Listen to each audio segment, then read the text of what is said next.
As I descended into the abandoned subway tunnel, the stench of decay enveloped me like a shroud. Kaylin, my coworker and friend, hesitated at the entrance, her eyes fixed on the dark passageway ahead. "Are you sure this is safe?" she whispered, her voice barely audible over the creaking of old metal. I nodded, though I couldn't shake the feeling that we were being watched. The tunnel's neglect was almost palpable, peeling paint, rusty rails, and flickering fluorescent lights cast an eerie glow on the damp walls. We had been tasked with inspecting the tunnel for any signs of structural damage or hazards before its reopening to the public.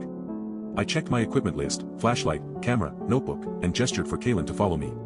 As we walked deeper into the tunnel, the air grew thick with dust and the sound of our footsteps echoed off the walls. We moved in silence, the only sound the soft hum of our headlamps.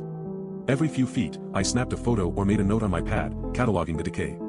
But it was the small things that caught my attention: a torn piece of fabric caught in a grate, a discarded coffee cup half hidden beneath a bench, and a series of faint handprints smeared across the wall. It looked as though someone had been trying to communicate a message, but their hands kept slipping away. I showed Kaylin the prints, and she raised an eyebrow. "This is weird." We continued on, our footsteps slow and deliberate, until we reached a section of tunnel that seemed off. The walls were clean, the air fresh, and a faint scent of disinfectant lingered in the air. I felt a shiver run down my spine as Kaylin's eyes met mine. "What is this?" she whispered, her voice full of unease. I shook my head, though I had no answer. Something about this section seemed sanitized. As if someone or something had been here recently, trying to erase any signs of neglect. And then we saw it, a small console mounted on the wall, its screen flickering with a steady heartbeat.